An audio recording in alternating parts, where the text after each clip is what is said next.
남편과 사별 후 처음 맞게 된 밤, 그의 따뜻한 손보다 더 깊게 느껴지는 것에서 온몸이 떨렸다. 우리 두 사람은 공통점이 있었습니다. 바로 각자의 배우자를 잃었다는 것이었죠. 서로의 자리에서 느끼는 외로움을 우리는 느낄 수 있었습니다. 우리는 각자의 자리에서 서로 슬퍼했고 위로가 필요했어요. 그리고 우리 둘은 이렇게 만나 서로를 어루만지며 위로했습니다. 하지만 그가 갑자기 사라졌고 저는 영문을 모른 채 그가 돌아오기만을 기다렸죠. 그러고 또 며칠 후 그는 돌아왔고 초췌한 몰골로 저를 바라보며 이렇게 얘기하는데 저는 어떻게 해야 할까요? 좋아요와 구독, 알림 설정 눌러주시고 댓글 남겨주시면 여러분에게 따뜻한 행운이 찾아갈 거예요. 제 이름은 이서윤, 올해 58세입니다. 남편의 장례를 치른 지 49일째 되던 날이었어요. 저는 서울을 떠났습니다. 도망치듯이요. 32년을 함께 살았던 사람이 없는 집에 혼자 있을 수가 없었거든요. 매일 밤 그 사람이 앉던 소파를 바라보고 있으면 가슴이 답답해서 숨을 쉴 수가 없었습니다. 그래서 가방 하나만 들고 무작정 기차를 탔죠. 강원도 평창까지 가는 길, 창밖으로 보이는 산들이 점점 높아질수록 마음이 조금씩 편해지는 것 같았어요. 아무도 저를 모르는 곳, 그 사람과의 추억이 없는 곳으로 가고 싶었거든요. 인터넷에서 대충 찾아본 민박집 하나. 전화를 걸었을 때 나온 목소리가 참 낮고 조용했습니다. 안녕하세요. 민박 예약하고 싶은데요.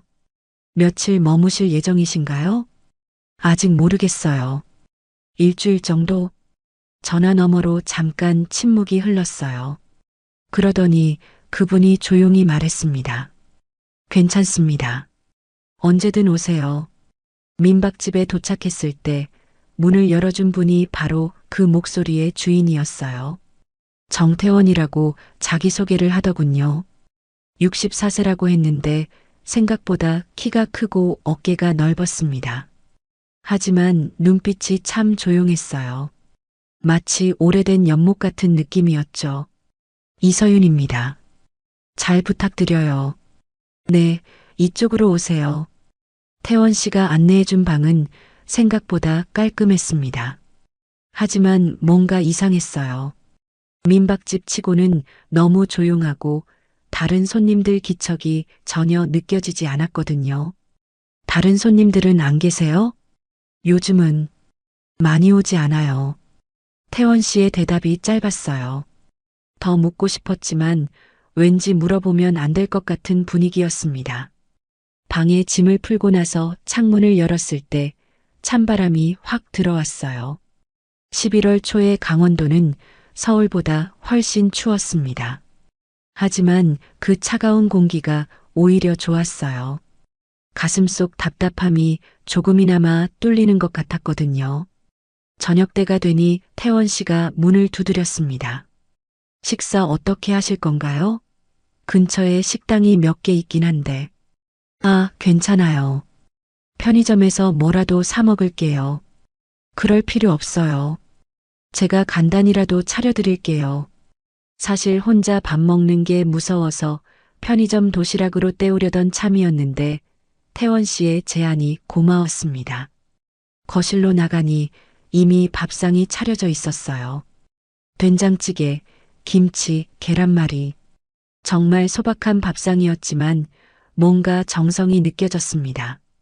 감사해요. 이렇게까지 해주실 필요 없었는데. 아니에요. 저도 혼자 먹기 그래서요.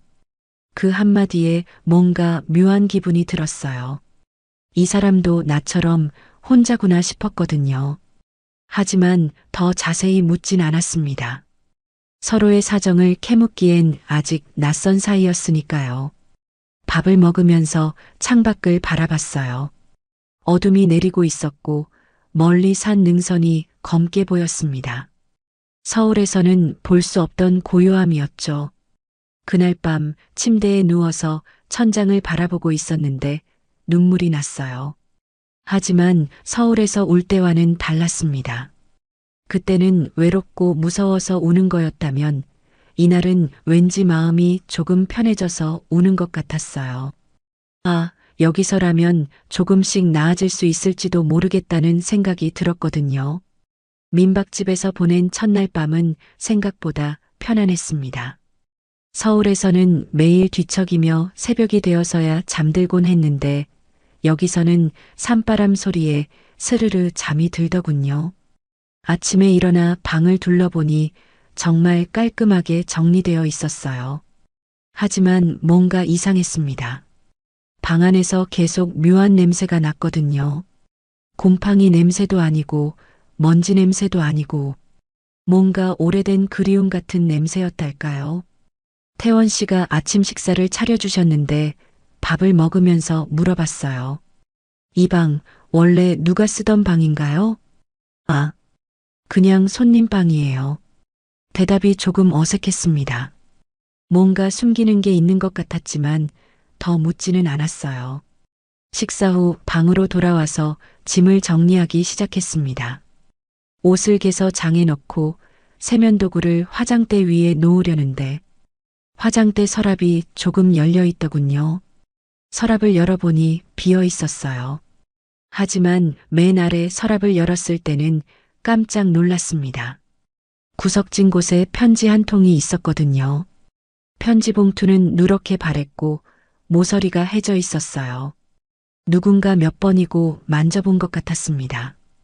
혹시 남의 개인적인 물건은 아닐까 망설였지만 호기심을 참을 수가 없었어요. 편지를 꺼내 펼쳐보니 연필로 쓴 글씨였습니다. 글씨체가 참 단정하고 정성스러웠어요. 여자분이 쓴 것 같았는데 첫 줄을 읽는 순간 가슴이 확 내려앉았습니다. 여보, 혹시 내가 먼저 떠나게 되면 제발 이 집은 지켜줘요. 손이 떨렸어요. 계속 읽어내려갔습니다. 우리 처음 만난 곳이 여기잖아. 나는 이 집이 당신 같았거든. 따뜻하고 든든하고 여기 있으면 안전한 것 같았어. 그러니까 여기 당신이 있어줘요. 내가 없어도.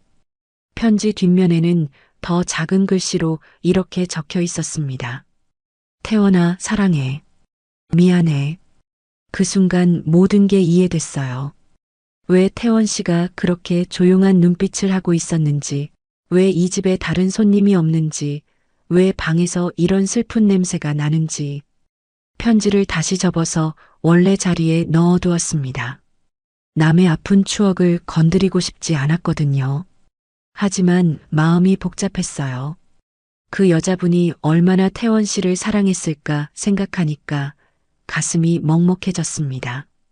그리고 동시에 남편 생각이 났어요. 남편도 저를 그렇게 사랑해줬는데 저는 제대로 표현하지 못했던 것 같아서요. 점심때가 되어 거실로 나갔는데 태원 씨가 혼자 밥을 드시고 계시더군요. 제가 나타나자 깜짝 놀라는 표정을 지었어요. 아, 드세요. 제 것도 있어요. 고맙습니다. 그런데 말을 하다가 멈췄어요. 편지 이야기를 해야 할까 말까 고민이 됐거든요. 뭔가요? 아니에요. 그냥 이 집이 참 따뜻한 것 같아서요. 태원 씨가 조용히 웃었습니다. 하지만 그 웃음 속에 깊은 슬픔이 숨어 있는 것 같았어요. 그날 오후 혼자 방에 앉아 창밖을 바라보면서 생각했습니다. 이 집에는 아직 떠나보내지 못한 사람이 살고 있구나. 태원 씨도 저처럼 누군가를 그리워하며 살고 있구나. 그런 생각을 하니 왠지 덜 외로웠어요. 슬픔을 혼자 감당하는 건 아니구나 싶어서요. 민박집에 온 지 일주일이 지났습니다. 매일 아침마다 태원 씨가 조용히 식사를 차려주셨는데 정말 고마웠어요. 하지만 계속 신세만 질 수는 없다고 생각해서 마을 아래 작은 식당에서 설거지 일을 시작했습니다. 별거 아닌 일이었지만 하루 종일 다른 생각 없이 설거지만 하니까 마음이 조금 편해지더군요. 집에서 혼자 있을 때는 자꾸 남편 생각이 났는데 바쁘게 움직이니까 그런 생각들이 덜 들었어요. 그런데 첫 일주일은 괜찮았는데 둘째 주부터는 몸이 너무 힘들었습니다. 58살이라는 나이가 느껴지더군요. 찬물에 하루 종일 손을 담고 있으니까 손가락이 퉁퉁 부어올랐고 허리도 아팠어요. 그날도 평소처럼 일을 마치고 민박집으로 돌아왔습니다. 발걸음이 무거웠어요. 몸도 피곤하고 마음도 쓸쓸했거든요. 이렇게 살아서 뭐하나 싶은 생각이 자꾸 들었습니다. 그런데 집 마당에 가까워지니까 된장찌개 냄새가 확 코를 찔렀어요. 구수하고 진한 냄새였습니다. 순간 발걸음이 빨라졌어요. 배가 고팠나 보다 생각했는데 지금 생각해보니 그게 아니었던 것 같아요. 누군가 저를 기다려주고 있다는 느낌이 좋았던 거죠.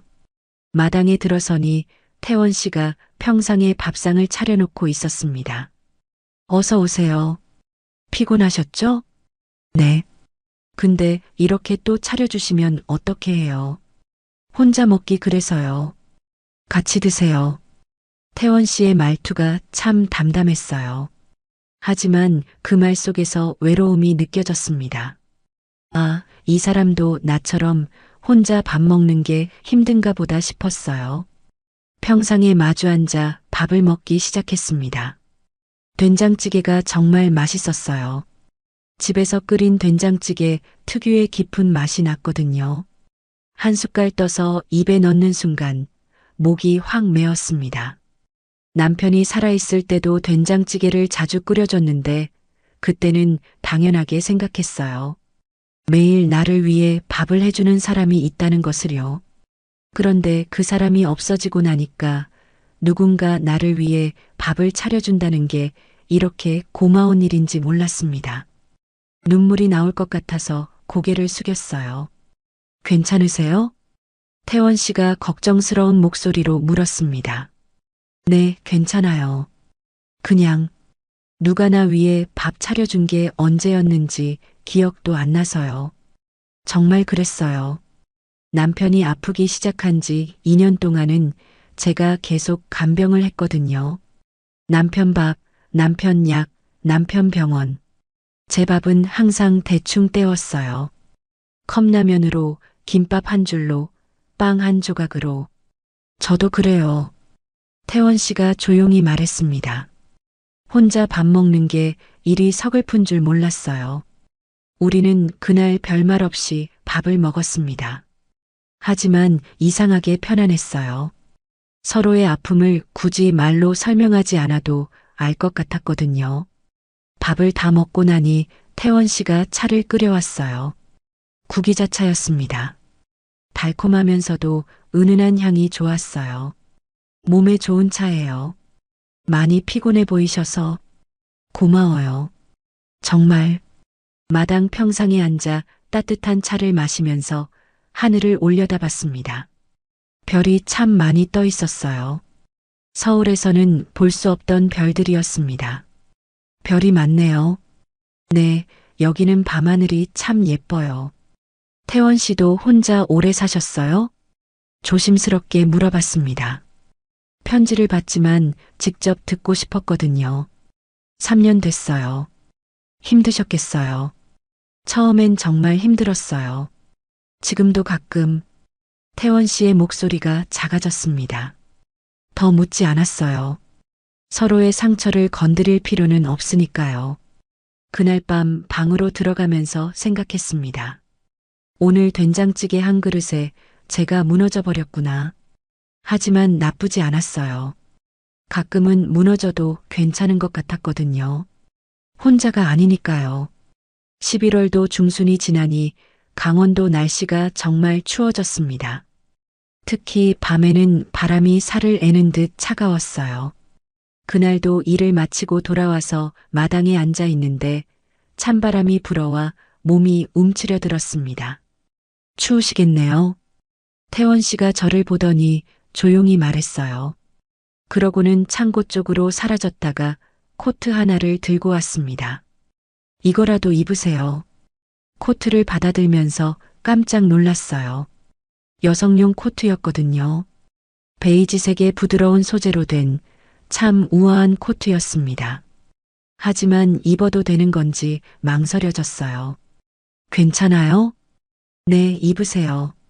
태원 씨의 표정이 조금 어색해 보였지만 추위에 떨고 있는 저를 그냥 둘 수는 없었나 봐요. 코트를 걸치는 순간 희미한 향수 냄새가 났어요. 플로럴 계열의 부드럽고 따뜻한 향이었습니다. 그 향을 맡는 순간 왠지 가슴이 먹먹해졌어요. 이 코트, 그분 거죠? 조심스럽게 물어봤습니다.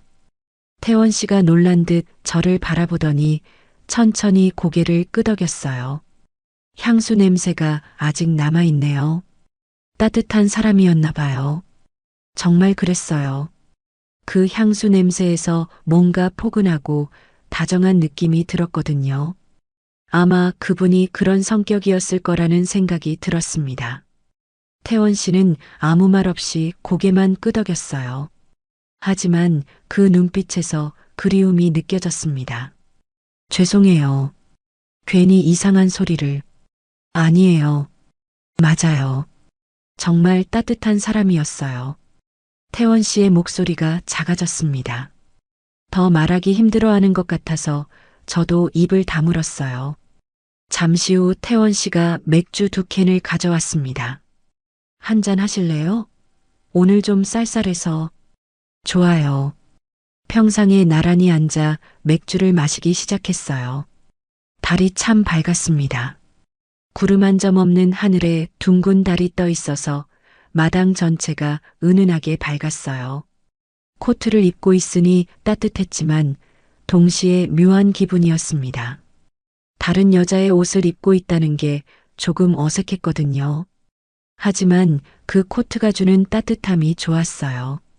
마치 누군가 저를 안아주고 있는 것 같았습니다. 이런 밤에는 혼자 있기 싫어요. 맥주를 조금 마시고 나니 솔직한 말이 나왔어요. 저도요.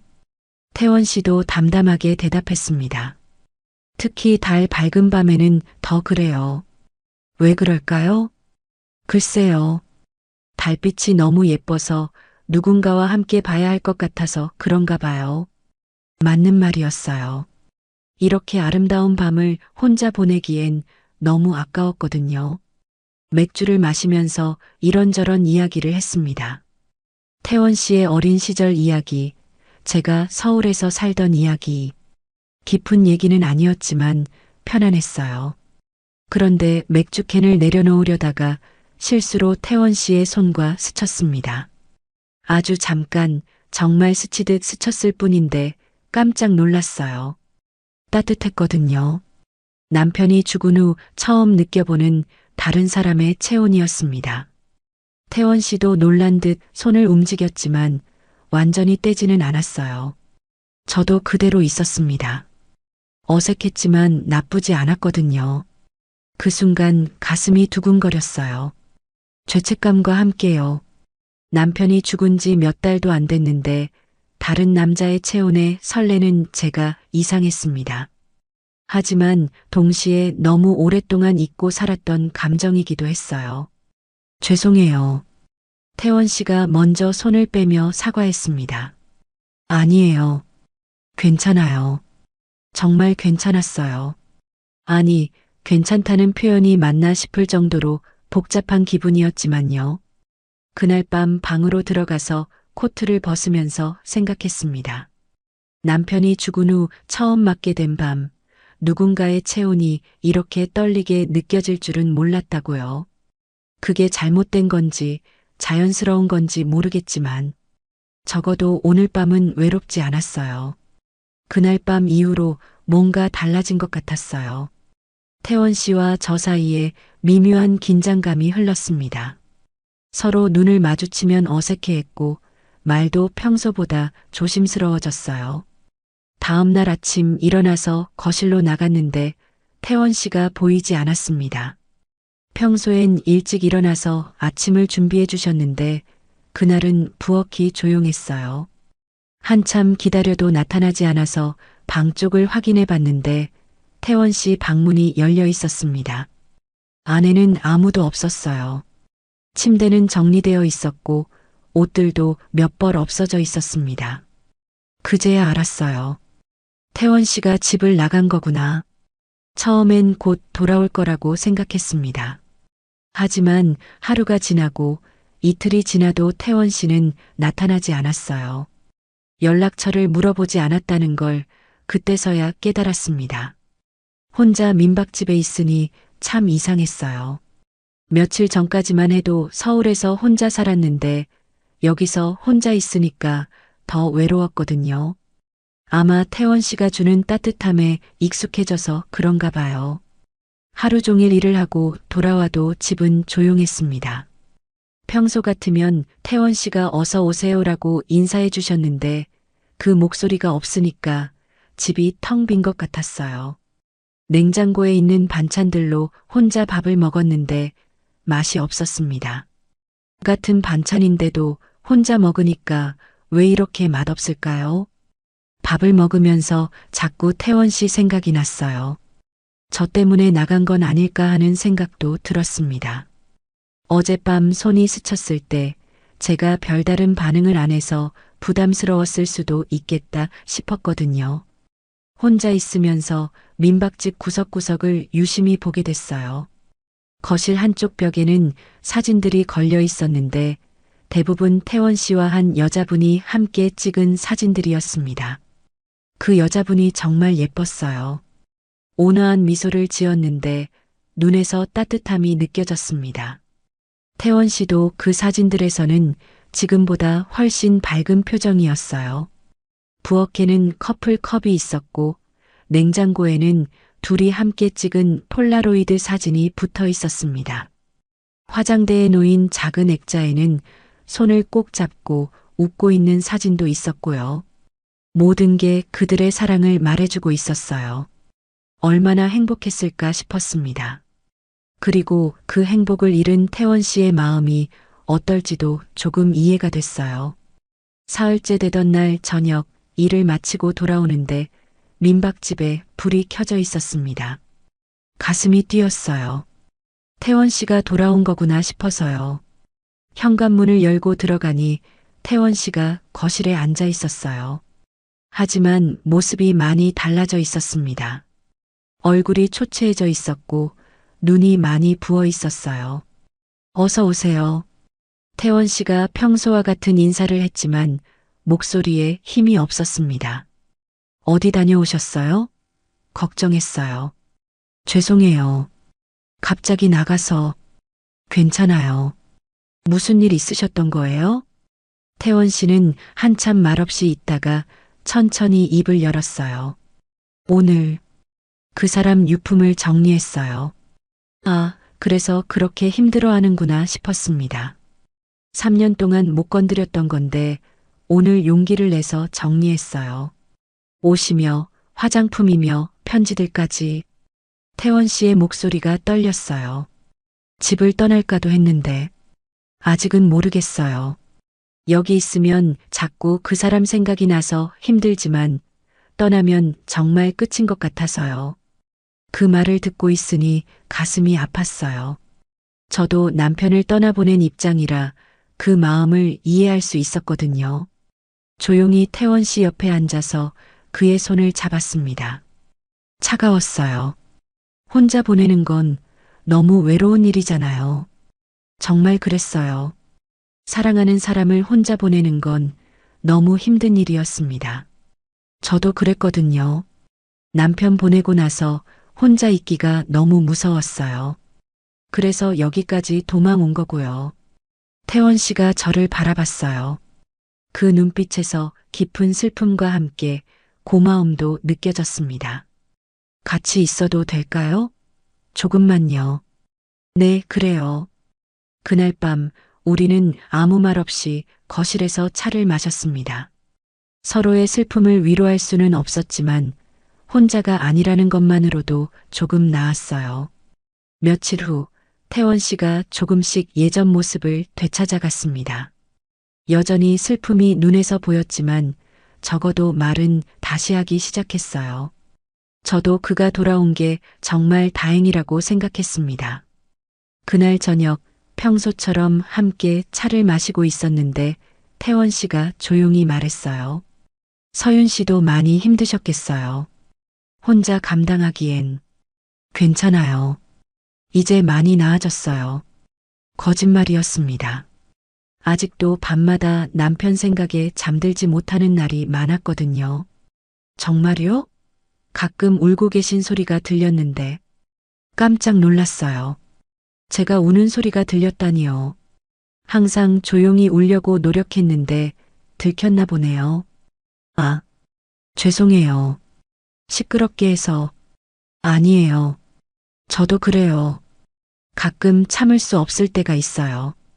태원 씨도 혼자 울 때가 있구나 싶었어요. 그러고 보니 가끔 새벽에 거실에서 작은 소리가 들렸었는데 그게 태원 씨였나 봅니다.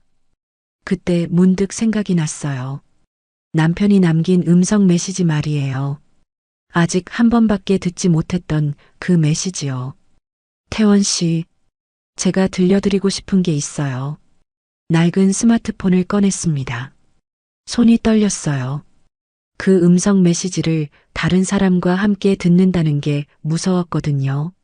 남편이 돌아가시기 전에 남긴 거예요. 장례 치르고 딱 한 번 들었는데 그 뒤로는 못 켰어요. 태원 씨가 제 손을 바라봤어요. 스마트폰이 떨리고 있었습니다. 들어도 될까요? 고개를 끄덕이고 재생 버튼을 눌렀어요. 남편의 목소리가 나왔습니다. 약에 찌든 목소리였지만 여전히 따뜻했어요. 서윤아, 난 괜찮아. 넌 웃어야 해. 첫 마디부터 눈물이 났어요. 그 목소리를 다시 듣는다는 게 이렇게 아플 줄 몰랐습니다. 내가 없더라도 누군가가 너 옆에 있을 수 있도록 허락해 줄게.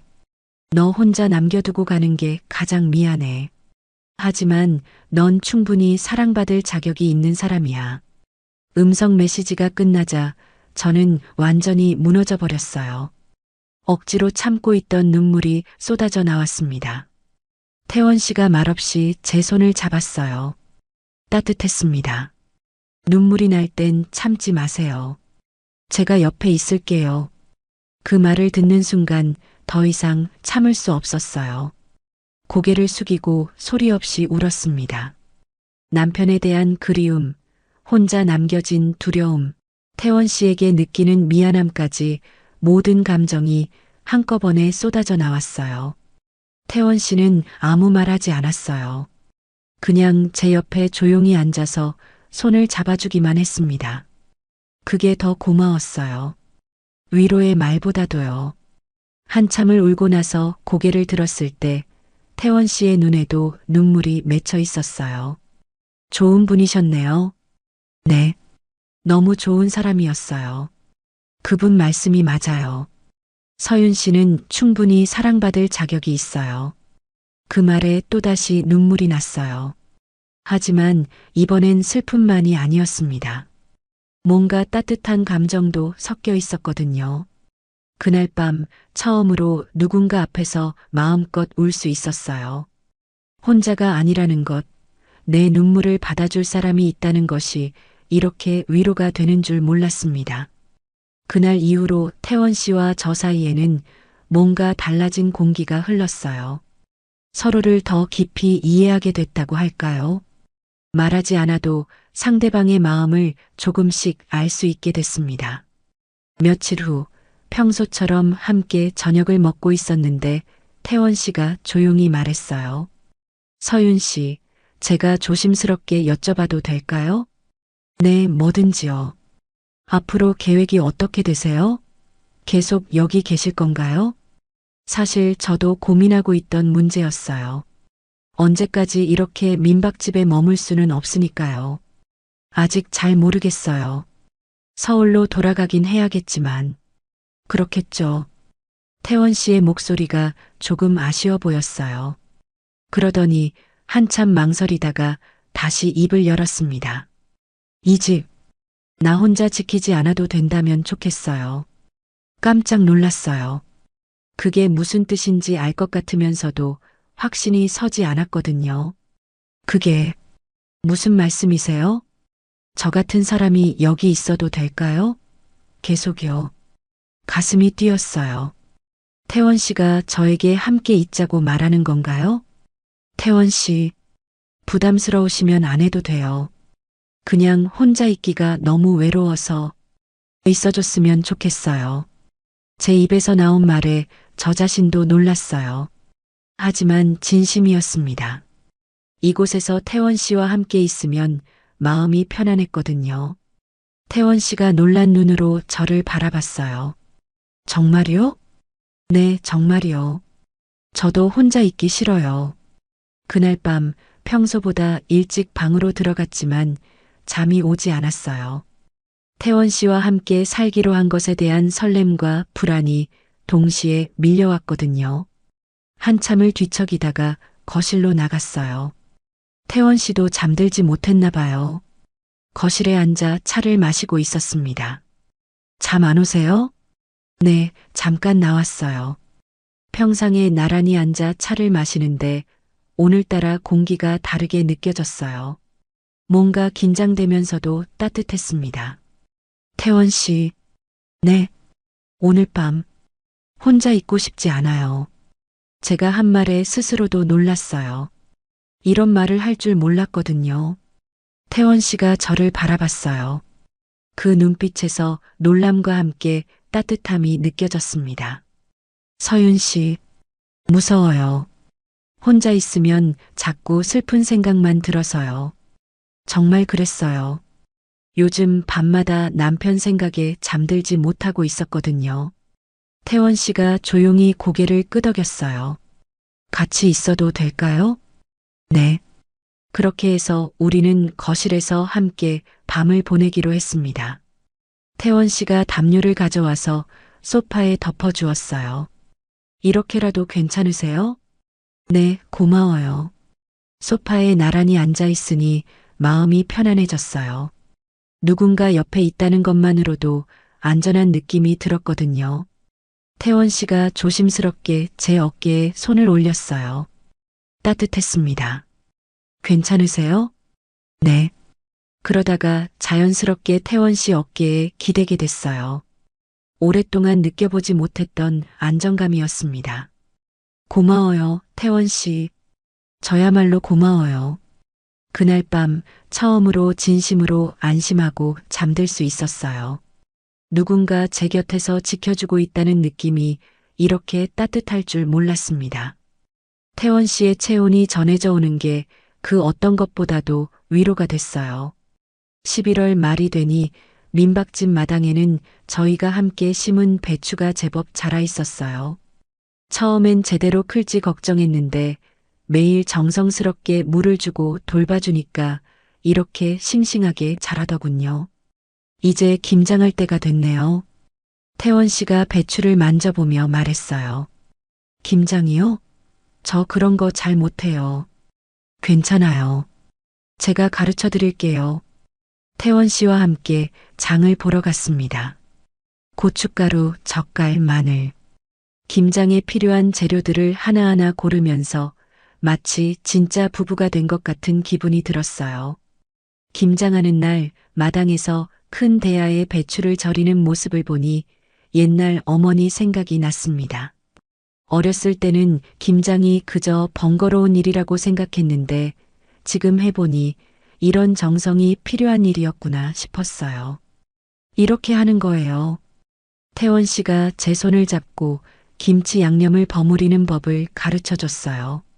그의 손이 따뜻했습니다. 이제는 그 따뜻함이 자연스럽게 느껴졌어요. 김장을 마치고 나니 오후가 다 지나갔더군요. 함께 만든 김치를 맛보면서 뿌듯했어요. 맛있네요. 정말요? 처음 해본 건데. 네, 정말 맛있어요. 그렇게 저희는 작은 일상들을 함께 나누기 시작했습니다. 빨래를 함께 널고 마당을 함께 쓸고 저녁 산책도 함께 나갔어요. 산책길에서 태원 씨가 말했어요. 예전엔 이 길을 혼자 걸었는데 이제는 같이 걸으니까 좋네요. 저도요. 혼자 걸으면 자꾸 슬픈 생각만 들었는데 이제는 어때요? 훨씬 나아요. 정말 그랬어요. 태원 씨와 함께 있으니까 마음이 많이 편해졌거든요. 어느 날 저녁 평상에 앉아 차를 마시고 있는데 문득 걱정이 들었어요. 태원 씨, 네, 정말 괜찮으세요? 저 같은 사람과 이렇게 늦게 시작해도 58살이라는 나이가 걸렸어요. 이런 나이에 새로운 사랑을 시작한다는 게 맞는 건지 자신이 없었거든요. 태원 씨가 제 손을 잡으며 웃었어요. 지금이 제 인생에서 가장 따뜻한 계절이에요.